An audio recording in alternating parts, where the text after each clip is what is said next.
స్వచ్ఛమైన నాణ్యమైన గౌదర్పార్ పూజా ఉత్పత్తులు www.gaudarpar.com ద్వారా ఆన్లైన్ లో ఆర్డర్ చేయండి. మీ ఇంటిని దేవాలయంగా మార్చుకోండి. నమస్తే, మీరు చూస్తుంది సుమన్ టీవీ. నేను మీ కీర్తి. ఈ రోజు నాతో పాటు ఉన్నారు ప్రముఖ ఆస్ట్రాలజర్ బ్రహ్మశ్రీ నందిబట్ల శ్రీహరి శర్మ గురుగారు. నమస్తే గురుగారు. వాగర్థావివ సంపృక్తౌ వాగర్థ ప్రతిపత్తయే జగతః పితరౌ వందే పార్వతీ పరమేశ్వరౌ. సదాశివసమారంభాం శంకరాచార్య మధ్యమాం అస్మదాచార్య పర్యంతం వందే గురు పరంపరాం. ఆదిత్యాయ చ సోమాయ మంగళాయ బుధాయ చ గురుశుక్రశనిభ్యశ్చ రాహవే కేతవే నమః.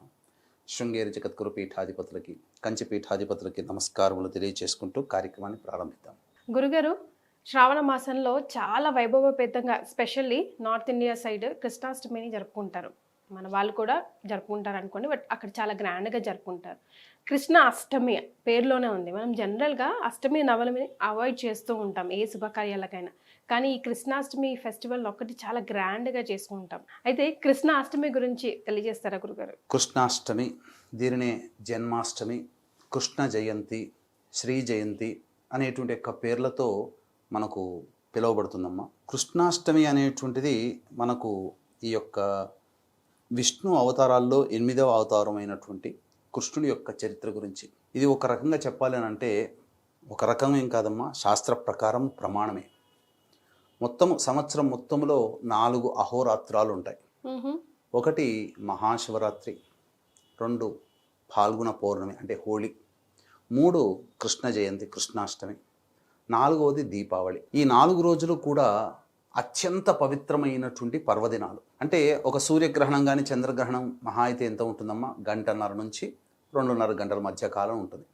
ఆ సమయంలో మనం ఏమని చేస్తామో, ఏమని దాని గురించి బాగా చెప్పుకుంటామంటే, ఆ సమయం చాలా పవిత్రమైనటువంటిది, చాలా విలువైనటువంటి సమయం. ఆ రోజున ఉపాసన మంత్రాలు కానీ, లేదా దీక్ష తీసుకున్న వాళ్ళు కానీ, లేకపోతే గ్రహణ సమయంలో చేసినటువంటిది 1000 రెట్ల ఫలితం వస్తుందని చెప్పుకుంటారు.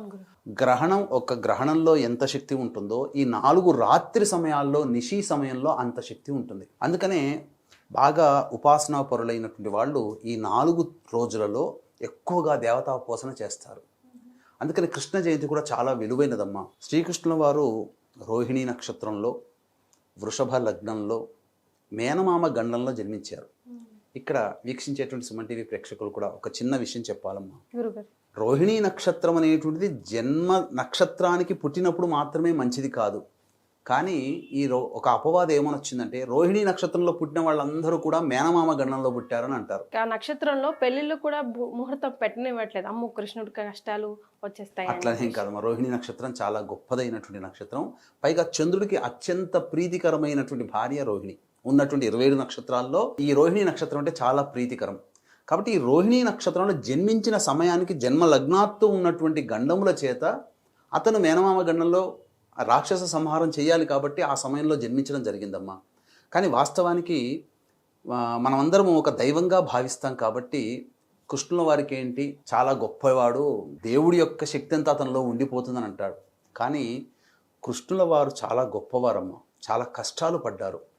అయితే ఈ రోహిణీ నక్షత్రంలో పుట్టినంత మాత్రాన మేనమామ గండమని కాదమ్మా. రోహిణీ నక్షత్రమే ఉన్నటువంటి దుష్ట నక్షత్రాల్లో జన్మించడానికి మాత్రమే ఇది కొంత దోషమే తప్ప, రోహిణీ నక్షత్రంలో పుట్టిన వాళ్ళు గొప్ప గొప్ప మేధావులైన వారు, గొప్ప గొప్ప ఇంజనీరింగ్లో ఉన్నవాళ్ళు ఉన్నారు, గొప్ప ధనవంతులైన వాళ్ళు కూడా ఉన్నారమ్మా. కాబట్టి ఈ అపప్రథ కనీసం ఈ కార్యక్రమాన్ని వీక్షిస్తున్నటువంటి ప్రేక్షకుల ద్వారానే తొలగిపోవాలి.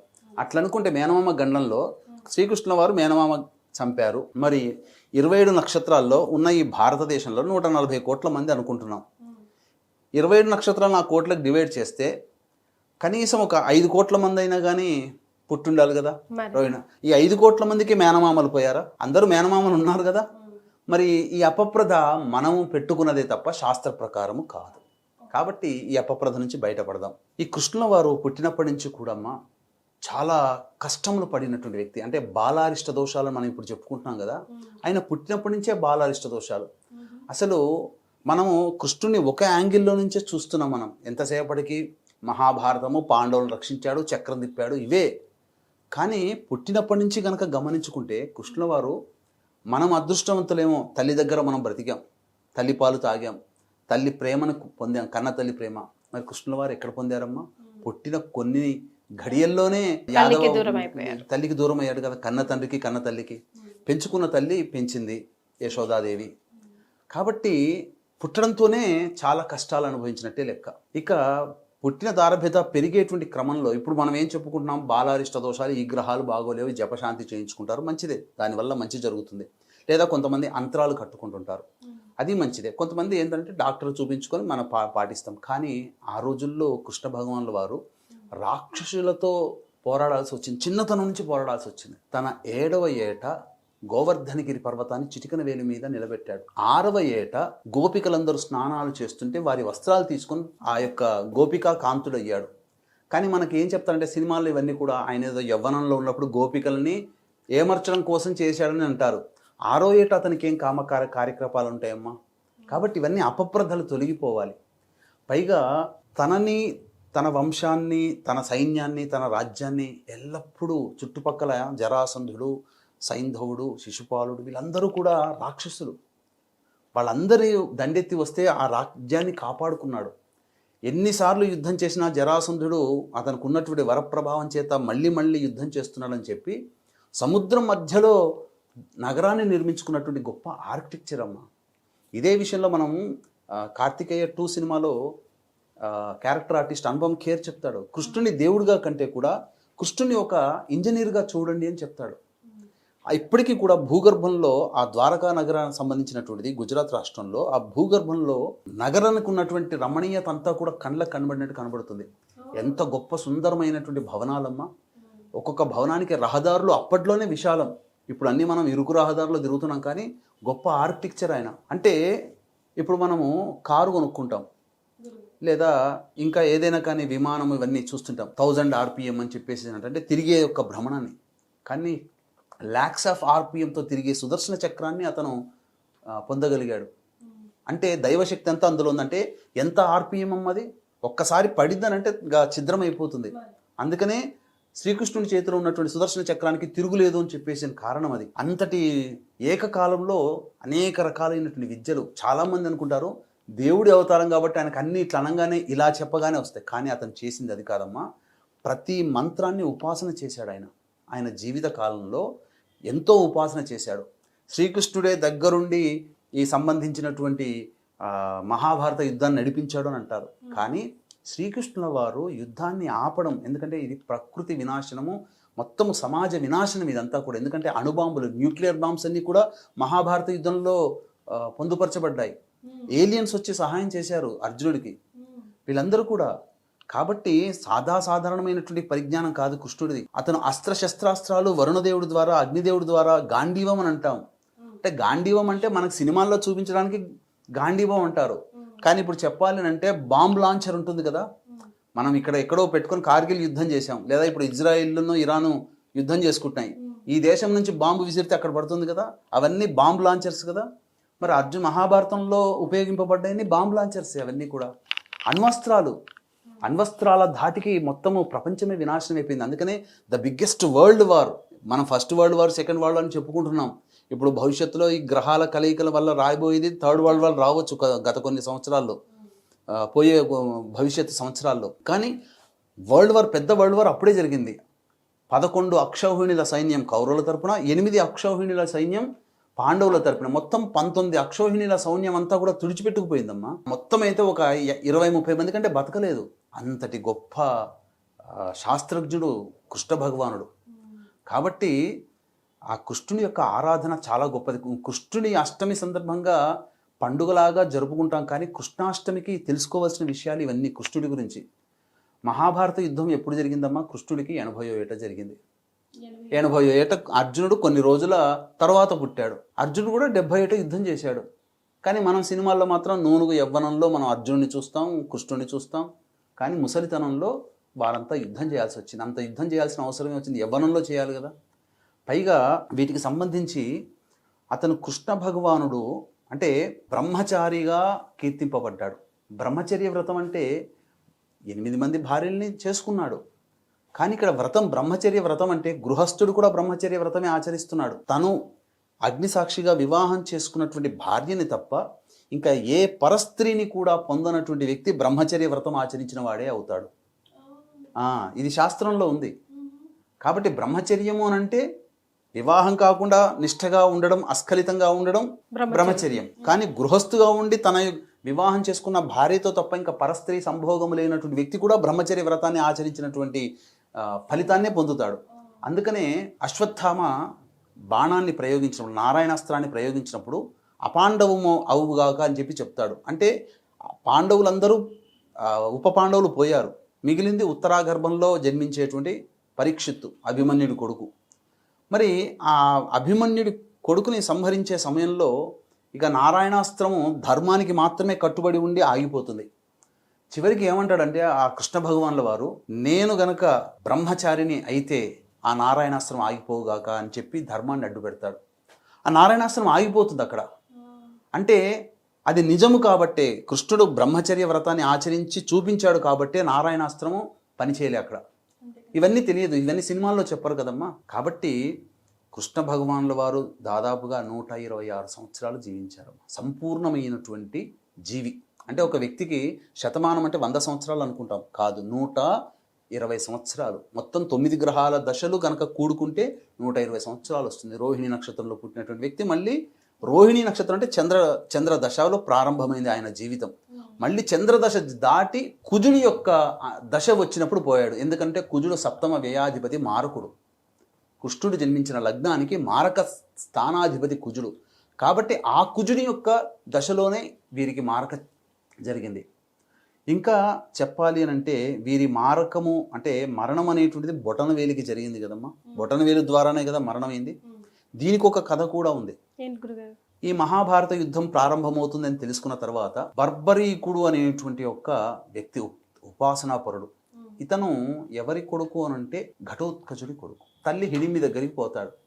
అమ్మ, నేను మహాభారత యుద్ధాన్ని నేను చూసి వస్తాను అని అంటే, నాయన నువ్వు కూడా వీరుడు కదా, నువ్వు కూడా యుద్ధం చేయి నాయన అంటుంది.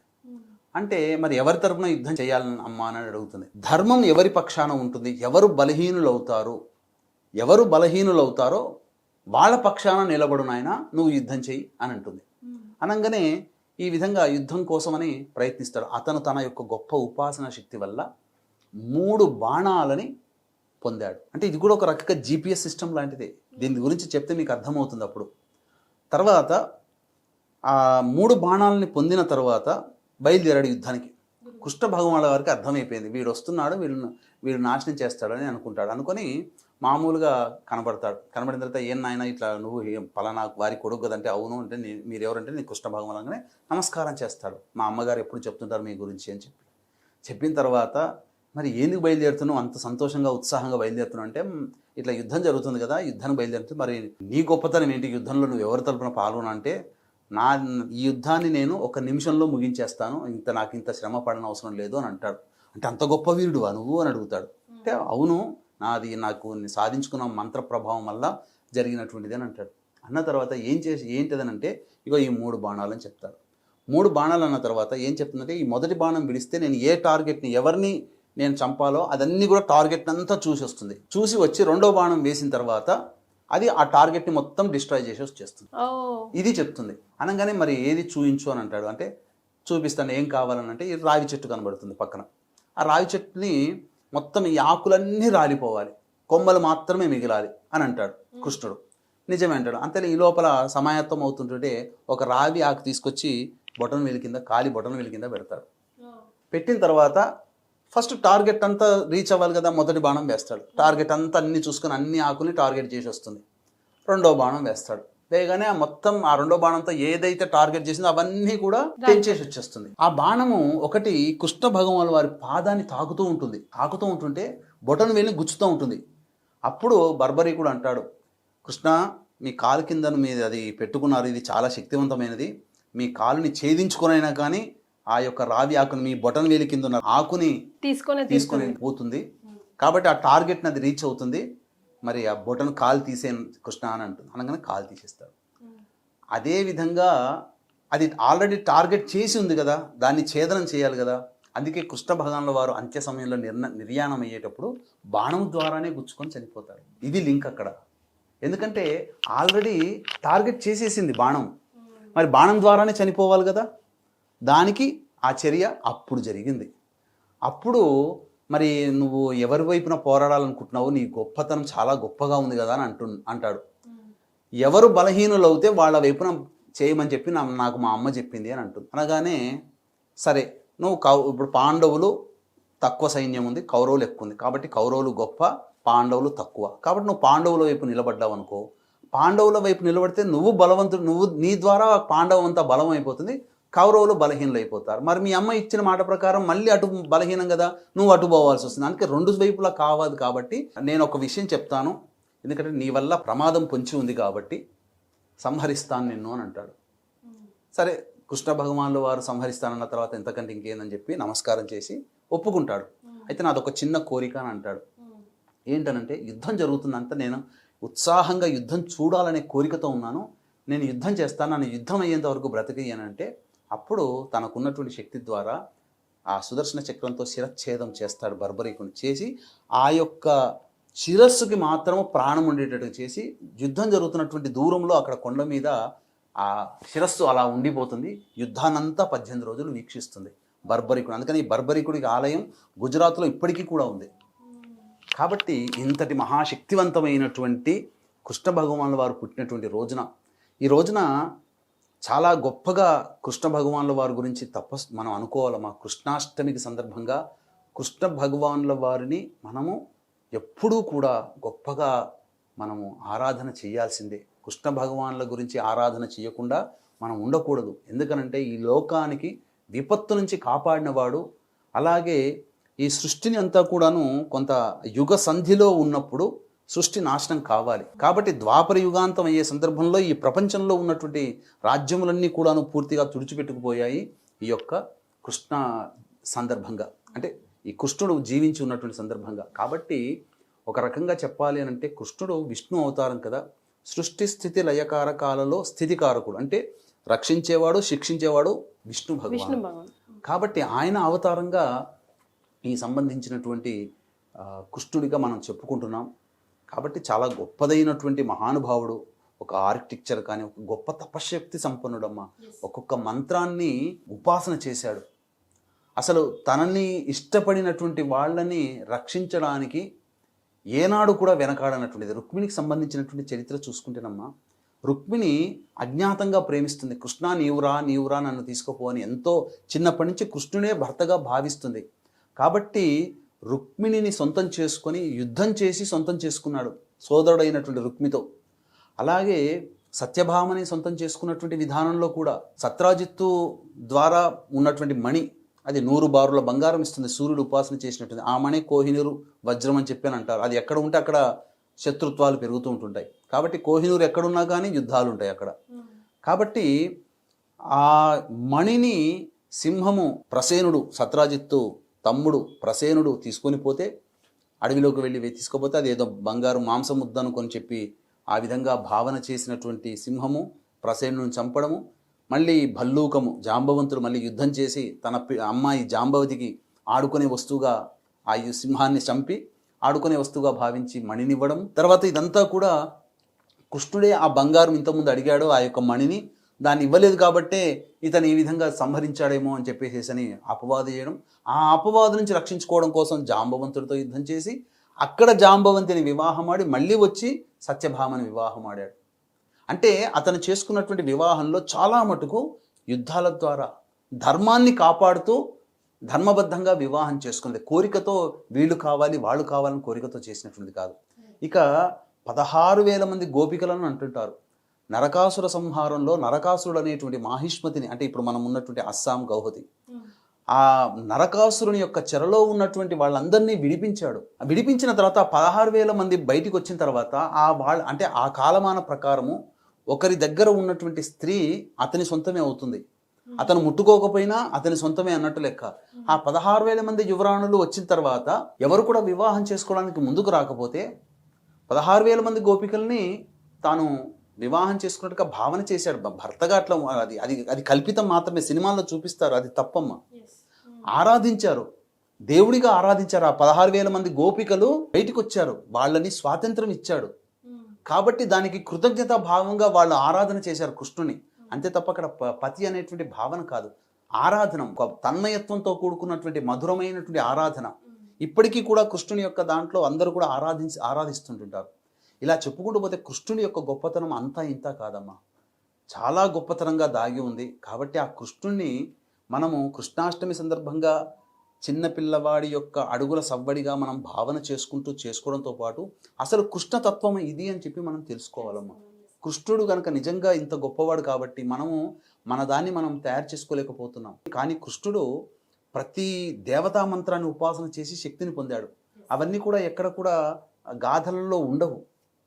ఆ విధంగా ఆ కృష్ణుడి యొక్క అనుగ్రహాన్ని పొందడానికి ఈ రోజంతా కూడా కృష్ణుడి సందర్భంగా చక్కగా ఇంట్లో కృష్ణుని యొక్క పండుగ వాతావరణం చేసుకోవడం, అలాగే విష్ణు సహస్రనామ పారాయణం చేసుకోవడం, ఇవన్నీ చేసుకుంటే ఆ రోజున రాత్రి జాగరణ ఉండి కృష్ణనామ స్మరణ చేసుకుంటూ ఉంటుంటే కృష్ణుడు పుట్టిన దారభ్యత మరణించేంత వరకు ఎన్ని కష్టాలు పడ్డాడో తనల్ని ఆరాధించే వాళ్ళకి వాళ్ళకొచ్చే కష్టాలన్నీ కూడా దూరం చేస్తాడు. ఈ విధంగా మనం కృష్ణుడి గురించి గొప్పగా చెప్పుకోవచ్చు. నేను చాలా విన్నాం గురుగారు, ఎప్పుడు వింటూ ఉంటాం కదా, కానీ ఎక్కువ శాతం గోపి వల్లభుడు, యశోద తనయుడు ఇలాగే చెప్తారు, కానీ మీరు చూపించిన దృష్టికోణం చాలా డిఫరెంట్గా ఉంది. అవును, ఇలా కూడా మనం వినొచ్చు కదా, తెలుసుకోవచ్చు కదా, ఆరాధించవచ్చు కదా అనిపించే విధంగా ఉంది. ధన్యవాదాలు. సర్వం శ్రీ ఉమామహేశ్వర పరబ్రహ్మార్పణమస్తు.